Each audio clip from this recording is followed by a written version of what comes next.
एक नगर के राजा चंद्र के पुत्रों को बंदरों से खेलने का व्यसन था। बंदरों का सरदार भी बड़ा चतुर था। वह सब बंदरों को नीति शास्त्र पढ़ाया करता था। सब बंदर उसकी आज्ञा का पालन करते थे। राजपुत्र भी उन बंदरों के सरदार वनराज को बहुत मानते थे। उसी नगर के राजगृह में छोटे राजपुत्र के वाहन के लिए कई मेढ़े भी थी। उनमें से एक मेढ़ा बहुत लोभी था। वह जब जी चाहे तब रसोई में घुसकर सब कुछ खा लेता था। रसोइये उसे लकड़ी से मारकर बाहर निकाल देते थे। वानरराज ने जब यह कलह देखा तो वह चिंतित हो गया। उसने सोचा, यह कलह किसी दिन सारे बंदर समाज के नाश का कारण हो जाएगा। कारण यह है कि जिस दिन कोई नौकर इस मेढ़े को जलती लकड़ी से मारेगा, उसी दिन यह मेढ़ा गुड़साल में घुसकर आग लगा देगा। इससे कई घोड़े जल जाएंगे। जलन के घावों को भरने के लिए बंदरों की चर्बी की मांग पैदा होगी। तब हम सब मारे जाएंगे। इतनी दूर की बात सोचने के बाद उसने बंदरों को सलाह दी कि वे अभी से राजगृह का त्याग कर दें।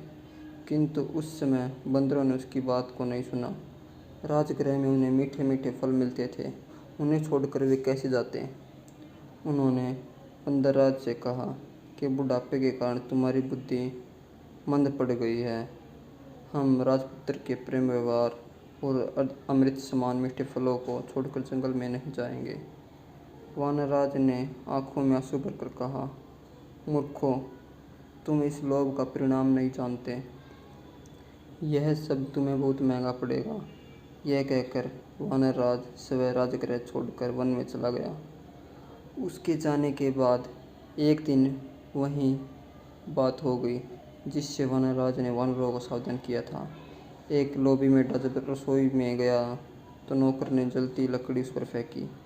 मेढ़े के बाल जलने लगे। वहाँ से भागकर वह अश्वशाला में घुस गया। उसकी चिंगारियों से अश्वशाला में भी जल गई। कुछ घोड़े आग से जलकर वहीं मर गए। कुछ रस्सी तुड़ाकर शाला से भाग गए। तब राजा ने पशु चिकित्सक बुलाया और उन्हें आग से जले घोड़ों की चिकित्सा करने के लिए कहा। वैद्यों ने आयुर्वेद शास्त्र देखकर सलाह दी कि जले घाव पर बंदरों की चर्बी की मरहम बनाकर लगाई जाए। राजा ने मरहम बनाने के लिए सब बंदरों को मारने की आज्ञा दी। सिपाहियों ने सब बंदरों को पकड़कर लाठी और पत्थरों से मार दिया। वानरराज को जब अपने वंश का समाचार मिला तो वह बहुत दुखी हुआ। उसके मन में राजा से बदला लेने की आग भड़क उठी। दिन रात वह इसी चिंता में घुलने लगा। आखिर उसे एक वन में ऐसा तालाब मिला जिसके किनारे मनुष्यों के पद चिन्ह थे। उन चिन्हों से मालूम होता था कि इस तालाब में जितने मनुष्य गए हैं सब मर गए हैं, कोई वापस नहीं आया। वह समझ गया कि यहाँ उससे कोई नर पक्षी मगरमच्छ है। उसका पता लगाने के लिए उसने एक उपाय किया। कमलनाल लेकर उसके एक सिरा उसने तालाब में डाला और दूसरे सिरे को मुख में लगाकर पानी पीना शुरू कर दिया। थोड़ी देर में उसके सामने ही तालाब में से एक कंठहार धारण किए हुए मगरमच्छ निकला। उसने कहा, इस तालाब में पानी पीने के लिए आकर कोई वापस नहीं गया।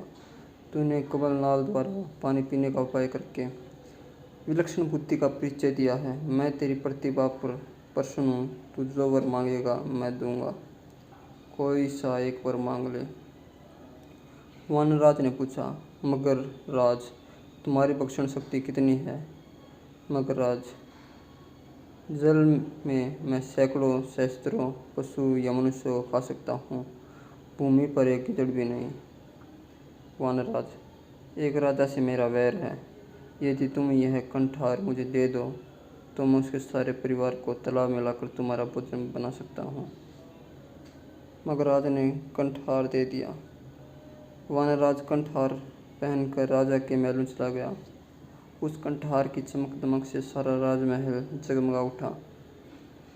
राजा ने जब वह कंठहार देखा तो उसने पूछा, वानरराज, यह कंठहार तुम्हें कहाँ मिला?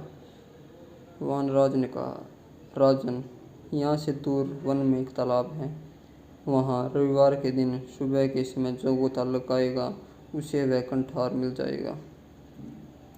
राजा ने इच्छा प्रकट की कि वह भी समस्त परिवार तथा दरबारियों समेत उस तालाब में जाकर स्नान करेगा, जिससे सबको एक एक कंठार की प्राप्ति हो जाएगी। निश्चित दिन राजा समेत सभी लोग वानराज के साथ तालाब पर पहुंच गए। किसी को यह न सूझा कि ऐसा कभी संभव नहीं हो सकता। तृष्णा सबको अंधा बना देती है। सैकड़ों वाला हजारों चाहता है, हजारों वाला लाखों की तृष्णा रखता है।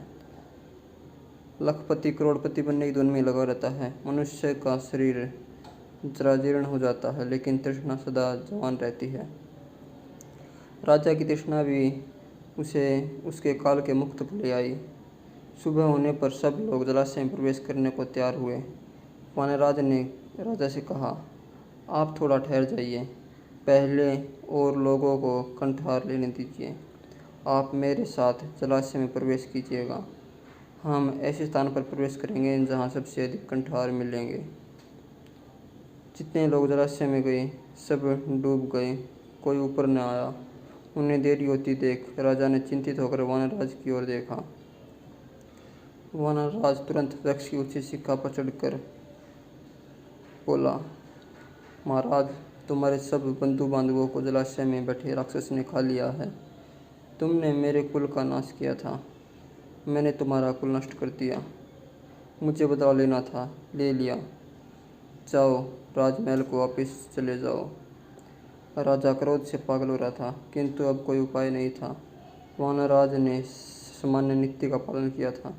हिंसा का उत्तर प्रतिहिंसा से और दुष्ट का उत्तर दुष्टता से देना ही व्यवहारिक नीति है। राजा के वापस जाने के बाद मगरमच्छ तालाब से निकला। उसने वानराज की बुद्धिमत्ता की बहुत प्रशंसा की।